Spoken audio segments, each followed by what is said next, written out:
My name is Amber Sullivan. I'm 29 years old. And let me ask you something. If your own father used your identity to commit fraud while you were risking your life in the military, would you still call him family? I didn't think this would be my story. Not me. Not us. The plan was simple. I was coming home for Christmas. After 5 long years of deployment overseas, the only thing that kept me sane through the desert storms, the gunfire, the impossible missions, was the thought of home. My mother's baked pecan pie. My younger brother Noah's ridiculous jokes.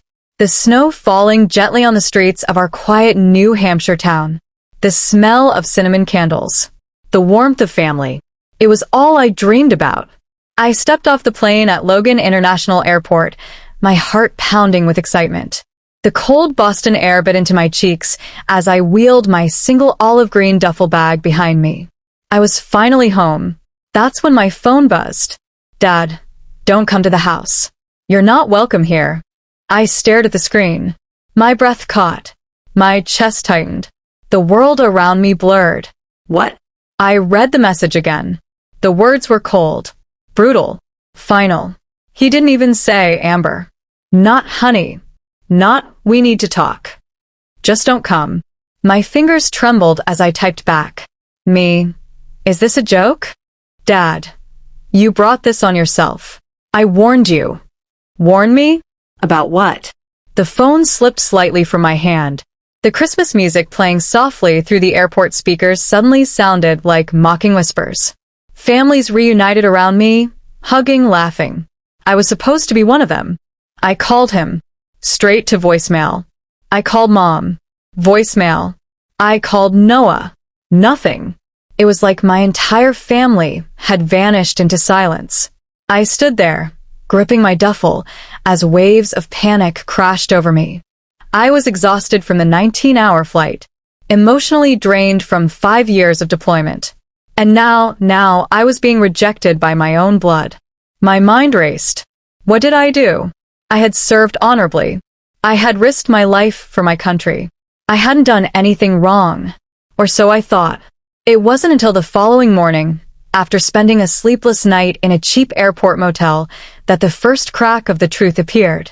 There was a knock on my motel door. I peeked through the peephole. 2 men in suits.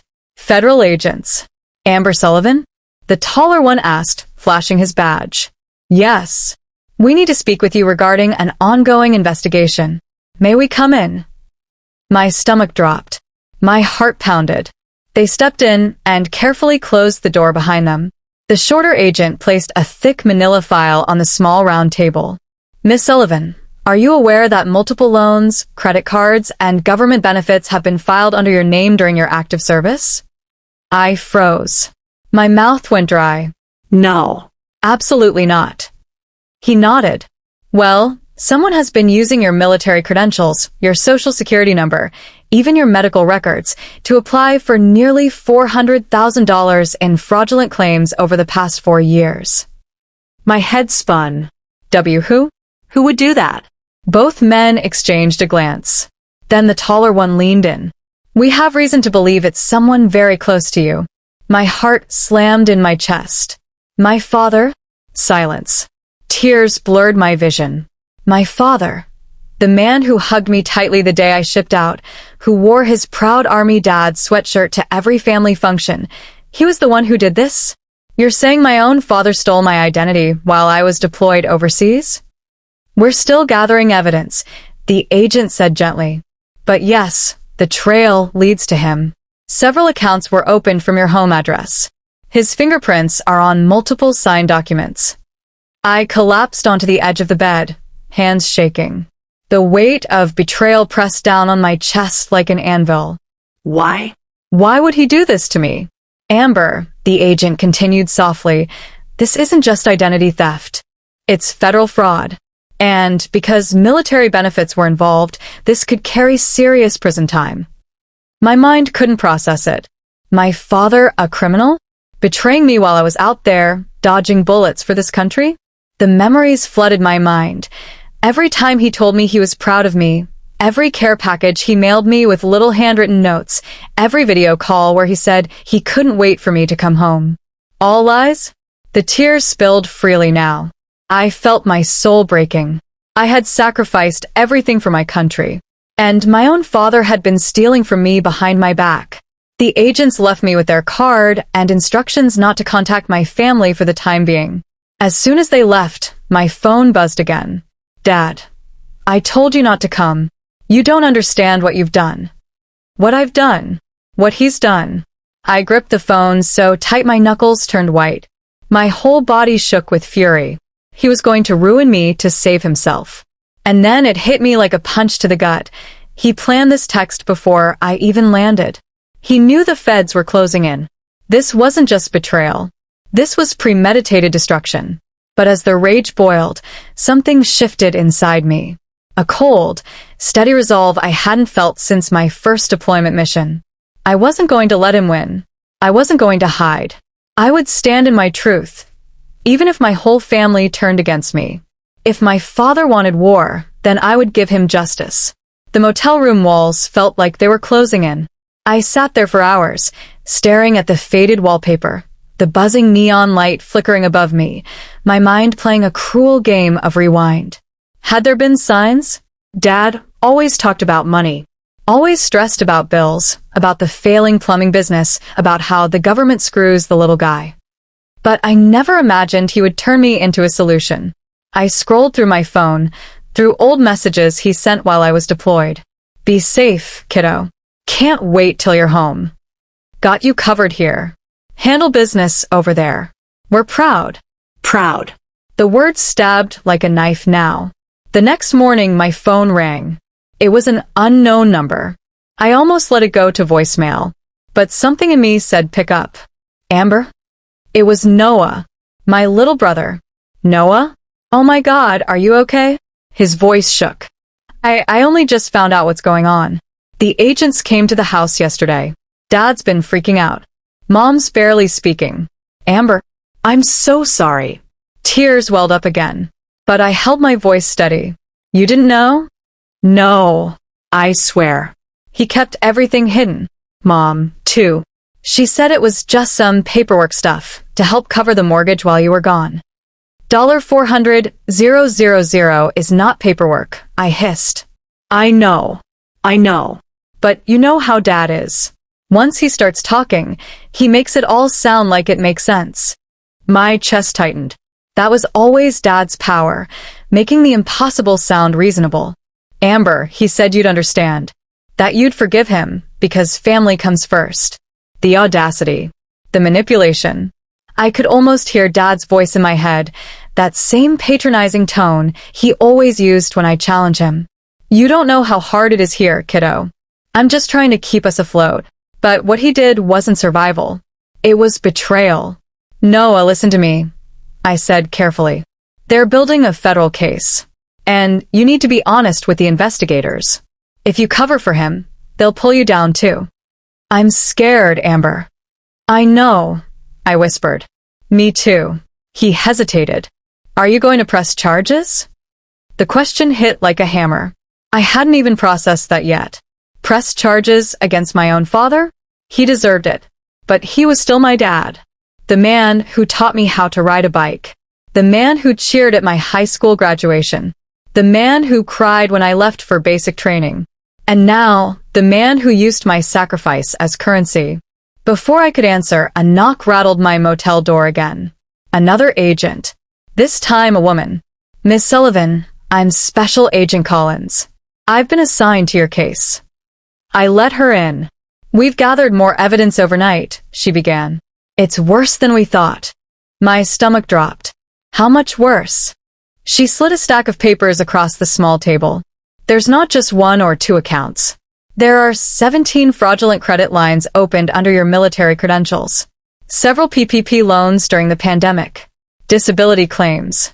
Even fraudulent VA medical reimbursements. I stared at the papers. It felt like reading the autopsy of my own life. Agent Collins lowered her voice. Your father's not just in financial trouble. He's been using your spotless military record to build an entire second income stream. I pressed my palms into my temples, breathing heavily. He used my active duty status? Yes, she said gravely. That's what made it so easy. Government systems prioritized processing for active service members. His applications got fast-tracked because of your deployment status. I felt nauseous. Used. Stripped of dignity. Agent Collins continued, "We're also looking into your mother. It appears some of the funds were funneled into joint accounts." I shook my head. She wouldn't. But even as I said it, doubt gnawed at me. Could Mom really not know? Agent Collins looked at me gently. "I know this is overwhelming, Amber, but we need your full cooperation. This is federal fraud. It affects national security, especially with military records involved. He will be prosecuted." I nodded, wiping my face. "What do you need from me?" "Your full military logs, deployment orders, pay stubs, anything that proves you were abroad during these transactions." "You'll have it," I said firmly. "I'll give you everything." For a moment, she studied me. "You know, some people choose to walk away. Let the system handle it. But you're standing in the fire." "I serve my country. I'm not about to let my own family disgrace that." Her lips curved into a small, respectful smile. "Then we'll stand with you." As she left, I sat back down, shaking, empty, but fiercely alive. I had two wars now. The one I fought overseas, and the one waiting for me at home. I didn't sleep that night. Not because I couldn't, but because I didn't want to. The silence of the motel room was unbearable. My mind kept replaying every memory I ever had with my father, twisting them into cruel images. I needed answers. I needed to see him. No lawyers. No agents. Just him. Face to face. The next morning, I drove straight to my childhood home. The house looked exactly the same, snow covering the roof, Christmas lights dangling half-heartedly on the porch, the inflatable Santa already deflated and collapsed on the front lawn like some metaphor for our family. The place that once radiated comfort now looked like a crime scene. As I approached the door, my hand trembled. For a moment, I considered turning back. But then I thought about the federal files, the forged documents, the hundreds of thousands of dollars he stole using my name, my blood, my sacrifice. I rang the doorbell. A long pause. Finally, the door creaked open. My father stood there. Same familiar flannel shirt, same face I once loved without question, but now clouded with something darker. His eyes were red and heavy, as if he hadn't slept either. "Amber," his voice cracked, soft, as if he were the victim. I swallowed my fury. "We need to talk." He stepped aside, letting me in. The house smelled like gingerbread and lies. Christmas decorations were everywhere, but they felt grotesque, a mockery of what this season was supposed to mean. I sat at the kitchen table. The same table where we once carved Thanksgiving turkeys. The same table where he first told me he was proud when I enlisted. Now, it was the table where I'd confront the man who betrayed me. Dad sat across from me, folding his hands like a guilty priest at confession. "You talked to the agents," I began. He nodded. "They came yesterday." I looked him dead in the eye. "Why, Dad? Why would you do this to me?" He exhaled, rubbing his face. "Amber, you don't understand what it was like here. Business dried up during COVID. The debts piled up. The bank was calling every day. I was desperate. You stole from your own daughter." "I didn't steal. I borrowed. I meant to pay it back." $400,000? My voice broke, louder than I intended. His eyes filled with moisture. I kept thinking just one more loan, one more month. Once the business picked back up, I could fix it. But then the government offered all these relief programs, and I saw your deployment status. You weren't using any of your stateside benefits. The system just let it through. You knew exactly what you were doing. He lowered his head like a child caught cheating. I built my career with integrity. I continued, my voice trembling. I wore that uniform with pride. You used my service as a loophole to rob the very government I was serving. I was trying to save the family. His voice rose now, defensive. To save your mother. To save this house. I shook my head in disbelief. You were saving yourself. For a moment, silence swallowed the room. Then he whispered, almost like a plea, I thought you'd understand. You always said family comes first. I felt the lump rise in my throat. My chest burned. Family doesn't destroy each other. The man across from me suddenly looked small. Not the father I admired, but a scared man who'd gambled everything. I've already lost your mother, he said, voice breaking. She's furious at me. Good. I spat. She should be. His hands trembled now. They're going to arrest me, aren't they? I didn't answer, because I didn't know how to say what was sitting like a stone in my gut. Yes. They might indict Mom too, he whispered. Some of the accounts were joint. The room spun. My mother. She knew. Maybe not in full, but enough to benefit. Enough to sign her name. My family wasn't crumbling. It had crumbled a long time ago. I had just never seen the cracks until now. He looked up at me, tears streaming down his face. I know I ruined everything, but you're my daughter, Amber. You can stop this. Just tell the investigators you gave me permission, that you authorized it. They'll believe you. You can make this go away.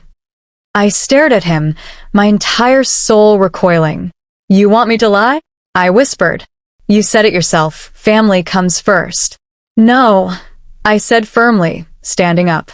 My voice was shaking, but stronger than I've ever heard it. Family doesn't ask their child to commit a federal crime to cover their sins. He stood too desperate now. Amber, please, if I go to prison, I'll die in there. I walked toward the door. Maybe you should have thought about that before you sold your soul. His voice broke behind me as I left. Amber, please. You're all I have. I didn't turn back. The door slammed shut behind me, the sound ringing through the winter air. And for the first time since landing home, I felt clarity. I wasn't the victim anymore. I was the survivor. And the fight wasn't over. The cold air outside hit me like a wall, but it couldn't numb the fire burning in my chest. I sat in my car for a long time, my breath fogging up the windshield, my hands trembling on the steering wheel. He wanted me to lie for him. I had spent years in war zones, seeing people sacrifice everything for their country, for their values. And yet here, in my own home, my own father had tried to pull me into a pit of lies. My phone buzzed. It was Noah again. Amber, they're taking Dad in. I closed my eyes. When? They're here now. 2 agents. They're reading him his rights. There was a long pause before Noah whispered, Mom's crying. She's blaming you. I bit my lips so hard I tasted blood. Blaming me? She says you should have handled this quietly. That you didn't have to involve the feds. I let out a bitter laugh, half disgust, half heartbreak. She knew Noah. Don't defend her. I'm not. I don't know what to do anymore. My voice softened. You do nothing. Stay out of this. Let the truth take care of itself. I'm scared for him, Amber, he whispered. I know what he did was wrong, but he's still our dad. I wanted to scream that being our father should have stopped him from doing this in the first place. But instead, I whispered, I know. After the call, I sat there, the weight of everything pressing on my chest. Then my phone buzzed again. A text this time. From a number I didn't recognize. Amber, I need to meet you. Please. There's more you don't know. It was from Mom. I hesitated. Every instinct in me said don't. But part of me still needed answers. Closure. I texted back. Where? We met at a diner on the edge of town. It was the kind of place we used to visit when I was a kid after church on Sundays. It should have felt nostalgic. Instead, it felt like a crime scene. She was already sitting when I arrived, hands folded tightly, a cup of untouched coffee in front of her. She looked older than I remembered. Smaller. When she saw me, her eyes filled with tears. Amber. I sat down silently, waiting. She reached for my hand. I pulled away. She inhaled sharply. You don't understand everything. Then explain it to me, I said coldly. She wiped her tears. When you deployed the first time, we were already drowning in debt. The business was barely holding on. Your father started taking small loans out in your name. Just a few thousand at first. I didn't agree with it, but he kept saying it was temporary. that you wouldn't even notice. And you let him. I was scared. He said if we lost the house, if we lost everything, it would destroy us. I shook my head in disbelief. You should have called me. You should have told me. I didn't want to burden you while you were overseas. You were fighting wars, Amber. I couldn't add our mess to your shoulders. But you had no problem adding my name to your fraud. She flinched. It got out of control so fast. Every month there was a new excuse, a new emergency. And you signed the joint accounts. Her lip quivered. He told me it was just to consolidate debt, that the government wouldn't care. And when those pandemic loans came up, he said everyone was doing it, that it was free money. I leaned in, my voice sharp. Do you realize how many years I could have gone to prison if this had blown up differently? You didn't just put him at risk. You put me in danger. Tears streamed down her face. I know. God, Amber, I know. I clenched my jaw. Do you? Because you're still here making excuses. Her shoulders shook. He made me believe we were protecting you, that this was all temporary, that he'd fix it before you even found out. Temporary turns into federal charges real fast. The waitress came by, but neither of us touched the food. After a long silence, my mother whispered, I never wanted to lose you. You didn't lose me, Mom, I said bitterly. You threw me away the second you chose him over my integrity. She sobbed quietly. He's a good man, Amber. No, I said firmly. He's not. Her eyes widened, shocked by my bluntness. A good man doesn't build his future on his child's sacrifice. A good man doesn't steal from his own blood. She opened her mouth to defend him, but I stood up before she could speak. We're done here. As I walked toward the door, her voice followed me, shaking and small. Please, please don't hate me. I paused at the door, but didn't turn back.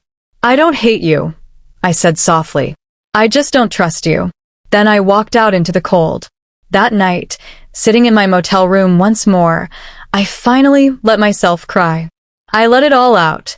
The betrayal, the heartbreak, the overwhelming grief of watching the people I loved unravel into strangers. My phone buzzed one last time that night. It was Agent Collins. Amber, we found something new. We need to meet. This changes everything. I stared at the screen, my pulse racing. What now? The next morning, I met Agent Collins at the federal office downtown. The building itself was cold, gray, sterile, appropriate for what was about to unfold. Collins greeted me with a tight nod. No small talk. His face was more serious than I'd ever seen. We've uncovered something, Amber, he said, ushering me into a small conference room. And you need to hear it from us before this moves any further. My stomach tightened. What is it? He slid a file across the table. We've been digging deeper into the transactions your father made. And something stood out. There was another account. One neither you nor your father controlled. I frowned, flipping through the paperwork. The numbers didn't make sense. This account was set up under your name, but the beneficiary wasn't your father. I kept reading. And then I saw it. The beneficiary was your mother. My head snapped up. My mother? Collins nodded. We subpoenaed more records. Your mother had her own side arrangement. She wasn't just an unwilling bystander, Amber. She was actively involved in diverting funds from your father's fraud into a separate offshore account. The room spun. I gripped the edge of the table. No, she told me. She made it seem like she was just going along with his plans. That she was pressured. Collins' voice was calm, but firm. At first, that's what we thought. But this account's been active for over 2 years. Quiet, hidden. The funds she stashed away amount to nearly half of what your father stole. I felt my breath leave my lungs. So, she betrayed me too. Amber, Collins said gently, your mother used your deployment status, just like your father did. She was counting on you never noticing. I squeezed my eyes shut, waves of nausea rolling through me. My own mother, the person I still wanted to believe was innocent. It was like my entire family tree had snapped. I know this is devastating, Collins continued. But you need to know the full picture. She's under investigation now too. We'll be interviewing her later this week. I could barely process the words. Does she know you know? Not yet. We wanted you to hear it first. I sat there, feeling like the air had been punched out of me. For months, I'd been focusing all my rage on my father, believing my mother was trapped, swept up, victimized. But she had been stealing right alongside him, silently, secretly, planning for her own safety while risking my freedom. Collins gave me a few moments of silence before finally speaking again. Amber, you're in the clear. Completely. You're a victim here. Victim. The word stung. I didn't want to be a victim. I wanted to be whole. But every time I tried to hold on to that hope, another piece of my past shattered. I walked out of that office in a daze. The streets were bustling with Christmas shoppers, children laughing, couples holding hands under twinkling lights. The world kept spinning while mine was crumbling. I ended up in front of an old church I hadn't visited in years. On instinct, I walked inside. The pews were empty, the sanctuary quiet except for the soft hum of Christmas carols playing in the distance. I sat down, staring at the stained glass windows, feeling utterly hollow. How do you mourn parents who are still alive? How do you grieve a family that never truly existed the way you believed? Was anything real? My childhood memories now felt like cruel lies. Birthday parties, Christmas mornings, my father lifting me onto his shoulders, my mother tucking me into bed with whispered prayers, all of it tainted by their choices. Tears fell freely down my cheeks. I had come home for Christmas expecting warmth, family, love. Instead, I uncovered betrayal, fraud, and a family that had chosen greed over integrity. But as I sat there in that empty church, a small flicker of something stirred inside me. Freedom. Yes, they had stolen from me, lied to me.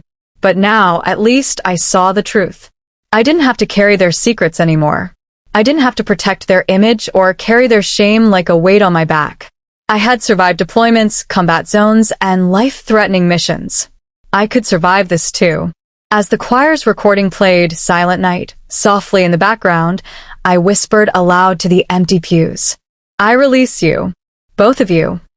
And for the first time in months, my chest felt lighter. Not because justice had been served, not yet, but because I had finally let go of the guilt I never should have carried. When I walked out into the cold night air, I looked up at the sky. Snowflakes were falling gently, and I smiled. This was the Christmas I would finally start over. Alone, yes, but finally free.